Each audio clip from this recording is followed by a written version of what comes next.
ان شہروں میں کیا ہوتا ہے؟ اس وقت پورے پاکستان میں 3.25 کروڑ بچے 5 سے 16 سال کی عمر کے اسکول سے باہر ہیں۔ ہم ویڈیوز دیکھتے ہیں کہ جس میں ایک چھوٹے سے بچے کو ایک میکینک کی دکان پر مارا پیٹا جا رہا ہے۔ اس بچے کا یہ مقام نہیں ہے کہ وہ دھکے کھائے، وہ مار کھائے، وہ تشدد سہے اور اپنے گھر والوں کے لیے تھوڑے سے پیسے اکٹھے کر کے ان تک پہنچائے۔ یہ ظلم کا نظام ہے۔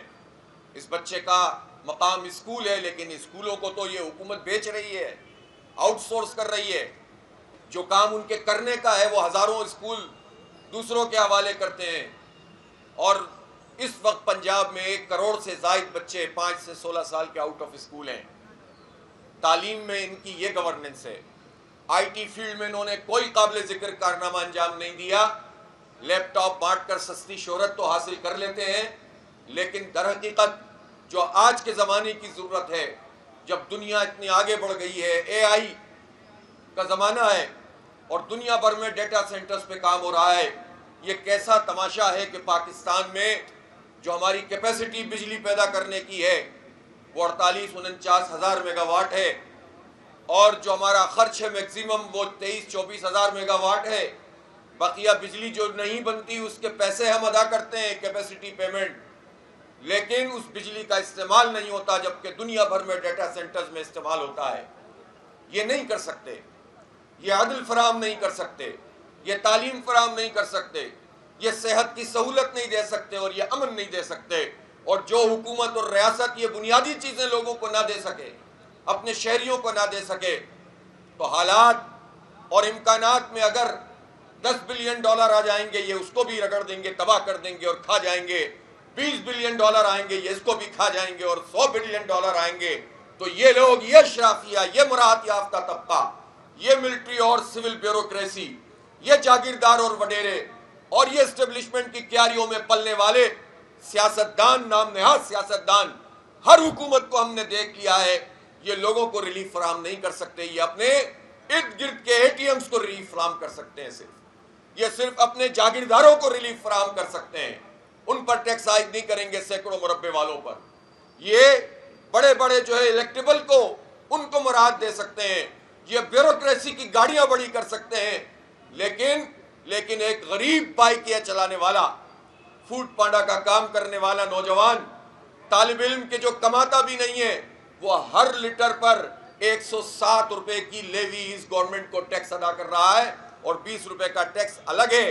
اگر 1 لیٹر خرچ کرتا ہے ایک نوجوان جو کماتا بھی نہیں ہے، یا کما بھی رہا ہے تو بیچارہ کتنا کما رہا ہے؟ غریب اور مڈل کلاس کا نوجوان، وہ ہر لیٹر پر گورنمنٹ کو 125 روپے ٹیکس دے رہا ہے، اور بڑے بڑے سیاستدان اور بڑے بڑے لوگ یہ اپنے قرضے معاف کرواتے ہیں۔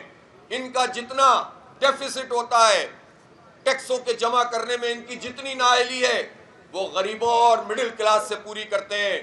ابھی پچھلے 4-5 سال میں انہوں نے 5-6 ٹریلین روپیز، 5-6 ہزار ارب روپے پاکستان کے غریبوں سے جمع کیے ہیں، مڈل کلاس لوگوں سے اس لیوی کے ذریعے جمع کیے ہیں۔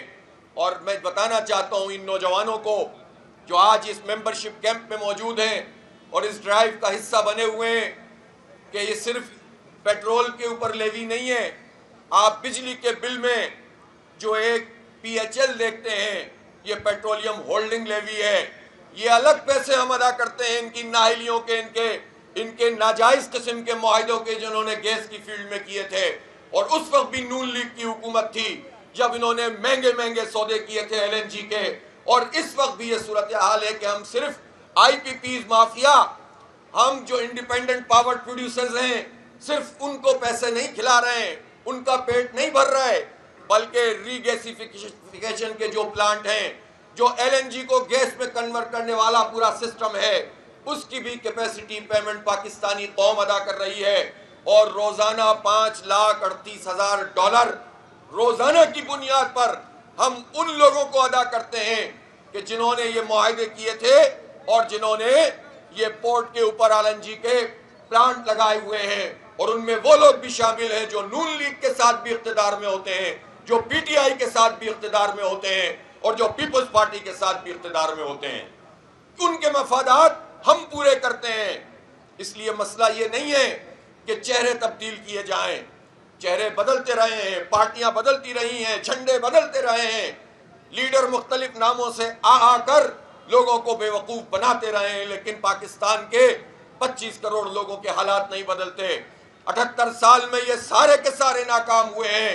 پاکستان میں نظام کی تبدیلی کی تحریک کی ضرورت ہے، اور بدل دو نظام کی یہ تحریک نئی قیادت اور نئے نظام کے عنوان سے آگے بڑھے گی۔ یہ پرانی قیادت پاکستان کو ڈیلیور نہیں کر سکی۔ قیادت بھی نہیں چاہیے، نظام بھی نیا چاہیے، جس میں گراس روٹ لیول پر لوگوں کو حصہ داری ملے اس اقتدار میں۔ لوکل باڈیز کے الیکشن نہیں کراتے، سارے اختیارات خاندان میں مرکوز رکھتے ہیں، 11 بلین روپی اس کے جہاز خریدتے ہیں۔ کہاں یہ فیصلہ ہوتا ہے کہ ملکہ رانیوں کے لیے 11 ارب روپے کا جہاز خریدا جائے گا؟ کہاں یہ فیصلہ ہوتا ہے کہ چیئرمین سینٹ کے لیے 9 کروڑ روپے کی گاڑی خریدی جائے گی؟ کہاں یہ فیصلہ ہوتا ہے کہ ان کے پیٹرول فری ہوں گے، ان کی گاڑیاں جو 4800 اور 3400 اور 3500 اور 4000 سی سی کی ہوں گی، اور غریبوں کے اوپر یہ ٹیکس لگائیں گے؟ یہ خود ہی فیصلے کرتے ہیں، خود ہی اس پر امپلیمنٹ کرتے ہیں۔ غریب اور مڈل کلاس کا آدمی پھنستا ہے، تنخواہ دار آدمی رلتا ہے، دکانوں پہ کام کرنے والے پھنستے ہیں، روزانہ کی بنیاد پر کام کرنے والے مرتے چلے جاتے ہیں، اور یہ یاشیاں کرتے چلے جاتے ہیں۔ لہٰذا اگر حالات میں ایک اپرچونٹی پیدا ہوئی ہے کہ پاکستان اس وقت پوری دنیا کی نگاہوں کا مرکز بنا ہے، تو یہ چیز عارضی ثابت ہوگی اگر نظام پر وہی لوگ بیٹھے ہوں گے نہ جو عوام کے نمائندے ہیں، نہ عوام کے لیے کچھ کر سکتے ہیں۔ جو مسلط کیے ہوئے لوگ ہیں وہ کبھی بھی عوام میں اعتماد پیدا نہیں کر سکتے، فارم 47 کی پیداوار کبھی ریلیف فراہم نہیں کر سکتے، اور عوام کے حقیقی نمائندے جب تک نہیں ہوں گے یہ مسئلہ حل نہیں ہوگا۔ جماعت اسلامی کیوں یہ کہتی ہے کہ موجودہ قیادت کچھ نہیں کر سکتی اور جماعت اسلامی نظام بدل سکتی ہے؟ اس لیے کہ جماعت اسلامی کی لیڈرشپ مڈل کلاس لوگوں پر مشتمل ہے، عام لوگوں کی طرح چلتے پھرتے ہیں، آپ کے ساتھ موجود رہتے ہیں۔ ہمیں اس بات کا احساس ہوتا ہے کہ پیٹرول جب ڈلواتے ہیں اور جیب پر وہ کتنا بھاری پڑتا ہے۔ جن کے بچے اسی طرح سے معاشرے میں رہتے ہوں، ان کو یہ احساس ہوتا ہے کہ جب ٹرانسپورٹ کی سہولت اویلیبل نہیں ہوتی اور لوگ زیادہ تر موٹر سائیکلوں کے اوپر اور چھوٹی گاڑیوں پر آتے ہیں تو یہ دکھ کتنا بڑا ہوتا ہے۔ ہم عام لوگوں کی طرح ہوتے ہیں جن کے لیے بجلی فری نہیں ہوتی بلکہ انہیں بجلی کا بل ادا کرنا ہوتا ہے، تو پھر ہم دیکھتے ہیں کہ بل کتنا آیا ہے، ٹیکس کتنا لگا ہے۔ یہ مراد یافتہ طبقہ، یہ بیوروکریسی، اس کو تو نہیں معلوم، وہ تو خرچ کرنے والے ہیں اور ہم کما کر دینے والے ہیں۔ جماعت اسلامی اس لیے نظام بدل سکتی ہے کہ پاکستان میں کرائسس کس چیز کا ہے؟ حکومتوں میں لوگ آتے ہیں اور جاتے ہیں، لیکن دیانت کا اور امانت کا فقدان نظر آتا ہے، کرپشن ہے اور لوٹ مار ہے۔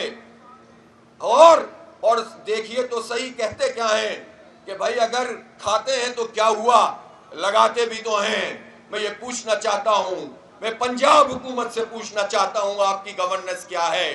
جب آپ کے پنجاب میں، ہمارے پنجاب میں 1 کروڑ سے زائد بچے آؤٹ آف اسکول ہیں تو آپ کی گورننس کیا ہے؟ اور جو اسکولوں میں ہیں وہ اسکول اگر بند ہو رہے ہیں تو آپ کی گورننس کیا ہے؟ صحت کے ادارے اگر آپ آؤٹ سورس کر رہے ہیں تو آپ کی گورننس کیا ہے؟ کسان اگر پریشان ہو رہا ہے، اس کو ریٹ نہیں مل رہا تو آپ کی گورننس کیا ہے؟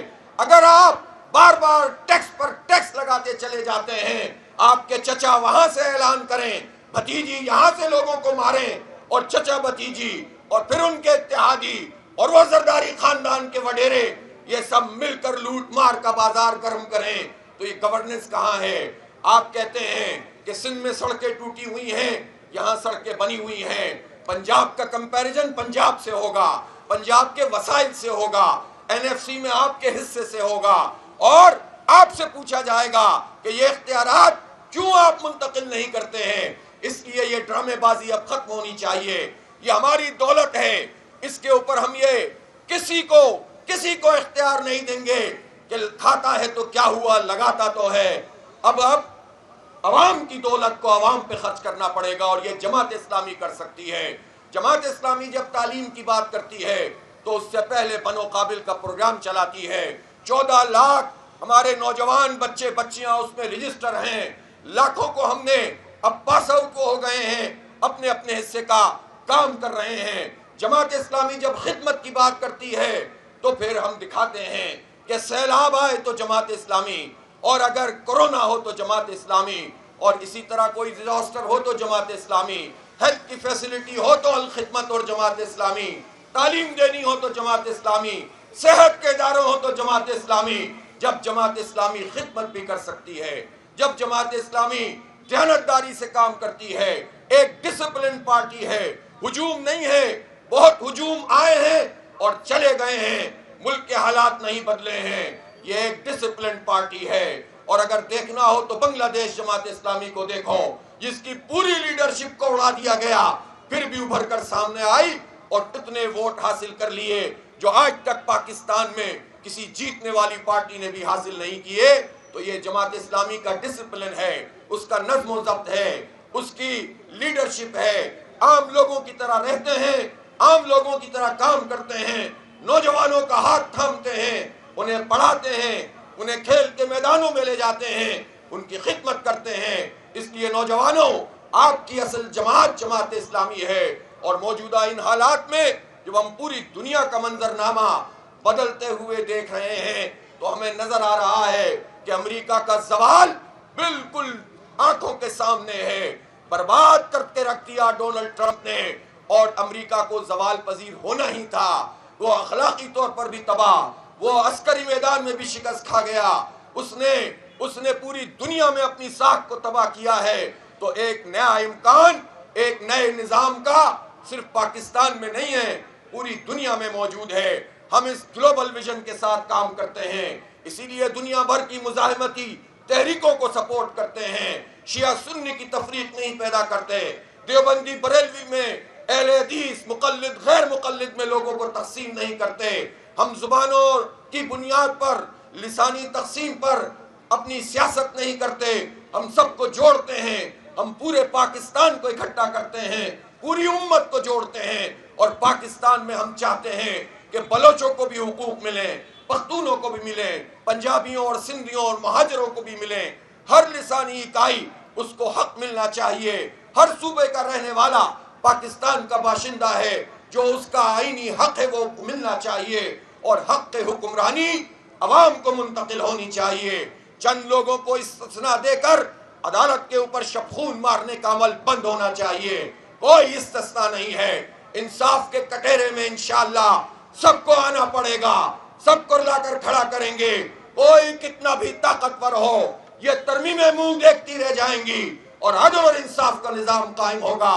موجودہ عادلانہ یہ جو عدل کا نظام ہے, یہ گلا سڑا نظام ہے. اس گلے سڑے نظام میں کسی کو انصاف نہیں ملتا ہے. لہذا آئیے جد و جہد کا آغاز کرتے ہیں.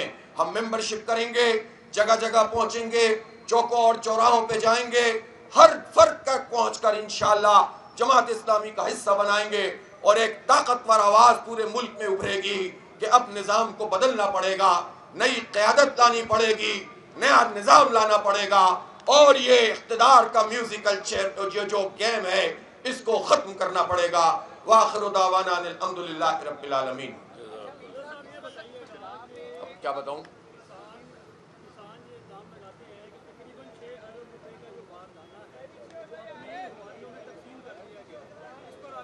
کس میں تقسیم کر دیا گیا؟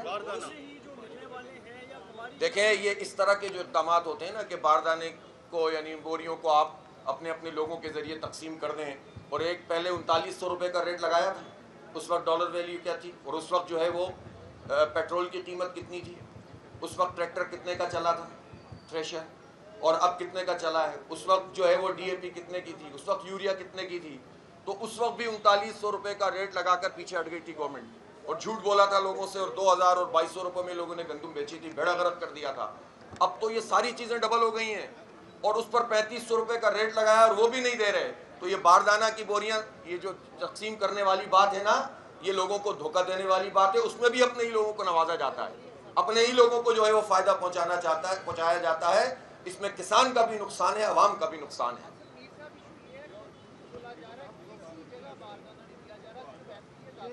وہی ہوتا ہے نا, ایم پی ایس کے ذریعے سے کر رہے ہیں نا. ٹھیک ہے,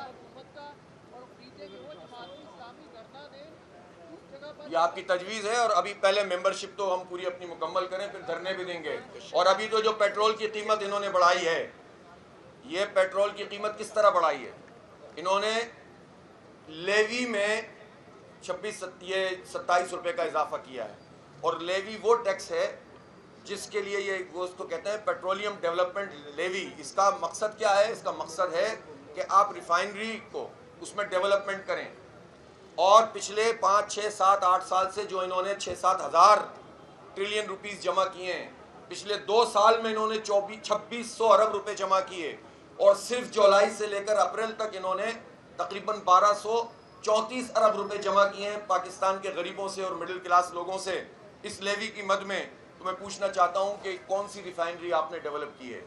اس کا مطلب یہ ہے کہ جو آپ کے ایف بی آر کی نااہلی ہے وہ براہ راست ٹیکس امپوز کر کے آپ وہ نااہلی پوری کرتے ہیں. بجلی کے بل سے آپ ڈائریکٹ پیسے لے لیتے ہیں, گیس کے بل سے آپ ڈائریکٹ پیسے لے لیتے ہیں, آپ پیٹرول کے اوپر ڈائریکٹ پیسے لے لیتے ہیں, سیلریڈ کلاس کی تنخواہ جو ہے وہ اس میں سے ٹیکس کٹ جاتا ہے. تو یہ 25,000 کا ایف بی آر کا عملہ کیا کر رہا ہوتا ہے؟ اس لیے ہم کہتے ہیں کہ اب اس نظام کو بدلنا پڑے گا. اب اس نظام کا کوئی بھی جو اکائی ہے وہ کام نہیں کر رہی, اس لیے کہ اوپر جو لوگ بیٹھے ہوئے ہیں یہ اپنے مفادات کے مائنڈ سیٹ سے سوچتے ہیں, عوام کے لیے نہیں سوچتے. بہت شکریہ.